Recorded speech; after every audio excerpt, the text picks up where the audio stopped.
Bayangkan sebuah kota yang retak. Dua suku besar saling dendam, tiap keluarga punya luka, dan siapapun bisa jadi pemicu perang berikutnya. Lalu datang seorang pendatang, dan dalam waktu singkat, lahir sebuah dokumen yang mengubah kota konflik menjadi sebuah ummah. Pertanyaannya, apa isi dokumen itu? Dan kenapa ia begitu kuat? Bahkan sampai hari ini masih dibahas sejarawan. Assalamualaikum warahmatullahi wabarakatuh. Sahabat seiman, kalau episode sebelumnya kita bicara hijrah sebagai titik balik, maka episode ini kita masuk ke mesin yang membuat perubahan itu benar-benar jalan. Karena setelah hijrah, tantangannya bukan cuma selamat dari pengejaran. Tantangan sebenarnya adalah bagaimana membangun masyarakat yang berbeda-beda dalam satu kota tanpa saling menelan. Dan disinilah Piagam Madinah muncul. Dokumen awal sejarah Islam yang menurut Britannica berdasarkan dua kesepakatan antara Nabi Muhammad SAW dan klan-klan Madinah tak lama setelah hijrah 622 Masehi. Sebelum dikenal sebagai Madinah, kota itu bernama Yathrib, oasis yang subur. Tapi, suburnya tanah tidak otomatis membuat hati manusia damai. Ada dua nama yang terus muncul dalam sejarah Yathrib, Aus dan Khazraj. Mereka pernah terlibat dalam konflik besar yang dikenal sebagai Hari Bu'ath, perang yang meninggalkan luka dan kehilangan pemimpin-pemimpin penting. Di Sahih Bukhari, Aisyah radhiyallahu anha menjelaskan bahwa Hari Bu'ath itu, dengan segala pahitnya, Allah jadikan sebagai sebab kebaikan bagi Rasulullah Shallallahu Alaihi Wasallam.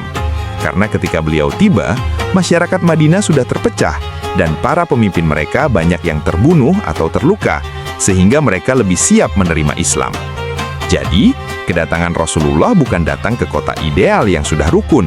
Beliau datang ke kota yang lelah berperang, lelah bermusuhan, dan karena lelah itulah pintu untuk berubah jadi terbuka.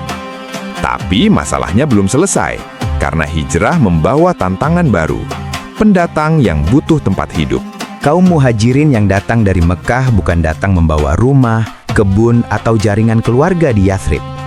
Di banyak kota dalam sejarah manusia, pendatang sering dianggap ancaman. Mereka akan mengambil pekerjaan, mereka akan jadi beban, mereka akan mengubah tatanan. Jika perasaan seperti itu dibiarkan, kota yang sudah retak bisa pecah lagi. Maka, langkah awal yang Rasulullah SAW lakukan bukan langsung membuat aturan kaku. Beliau membangun sesuatu yang lebih dulu menyentuh hati, persaudaraan.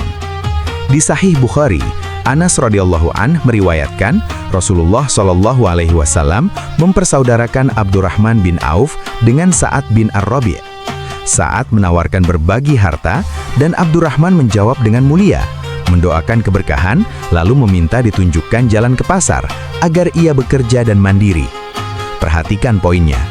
Yang punya tidak merasa terancam berbagi, yang datang tidak menjadikan diri beban, keduanya bertemu di tengah, kemuliaan akhlak.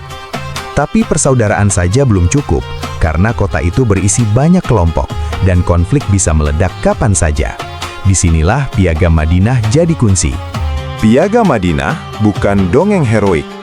Ini dokumen yang dibicarakan dalam kajian sejarah. Britannica menyebut Piagam Madinah sebagai dokumen awal yang menempatkan kaum muhajirin setara dengan klan-klan Madinah, Ansar.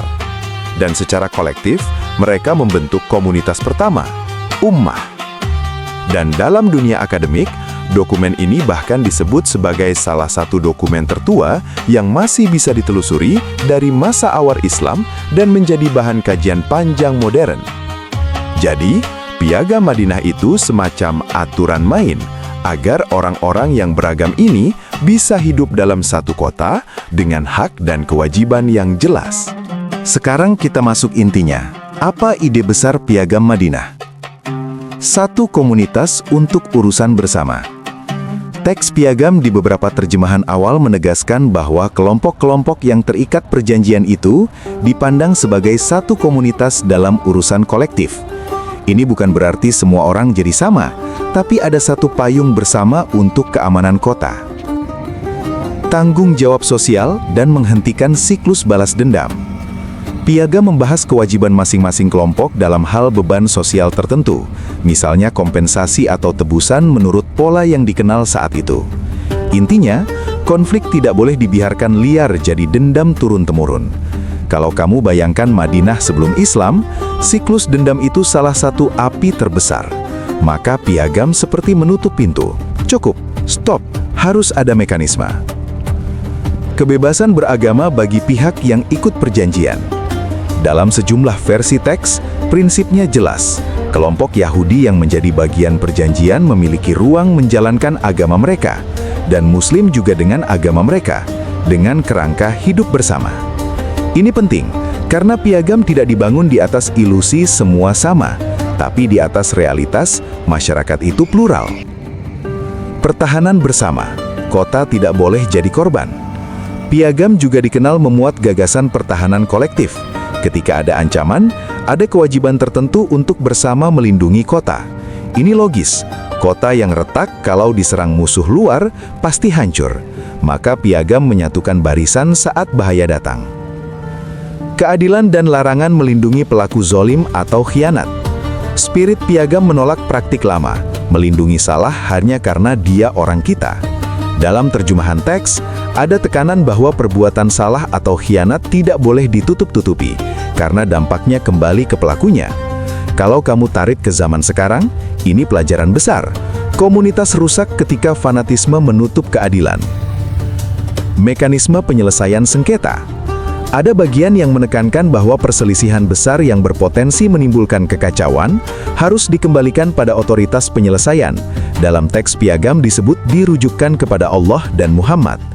Ini bukan otoriter, tapi mencegah kota terbakar. Karena bila tiap konflik diselesaikan oleh emosi suku, hasilnya kembali ke buat, perang. Sampai sini kamu mulai lihat, piagam Madinah itu bukan sekedar dokumen, ia adalah teknologi sosial, cara menghentikan chaos. Ada dua alasan kenapa piagam Madinah sering dianggap sangat penting. Pertama, ia termasuk dokumen paling awal yang merekam bagaimana Nabi Shallallahu Alaihi Wasallam mendirikan tatanan ummah pasca hijrah, dan dokumen ini sudah lebih dari seabad menjadi perhatian kajian ilmiah modern. Kedua, piagam memperlihatkan bahwa Islam sejak awal bukan cuma membangun ibadah personal, tapi juga membangun masyarakat. Ada persaudaraan, ada keadilan, ada hak dan kewajiban, ada perlindungan, ada cara menyelesaikan sengketa. Dan ini membuat kita paham, peradaban tidak lahir hanya dari semangat. Peradaban lahir dari semangat ditambah aturan yang adil. Sahabat seiman, Piagam Madinah mengajarkan satu hal yang kadang kita lupa. Ketika umat ingin kuat, bukan cuma butuh iman, tapi juga butuh aman. Dan aman itu lahir dari keadilan, bukan dari fanatisme.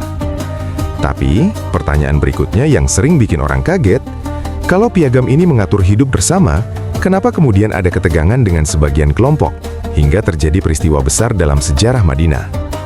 Di episode selanjutnya, kita bahas itu dengan sangat hati-hati. Kronologinya, sumbernya, dan pelajarannya. Tanpa propaganda, tanpa benci, hanya adil. Kalau kamu mau lanjut, tulis komentar, lanjut episode ketegangan Madinah. Wassalamualaikum warahmatullahi wabarakatuh.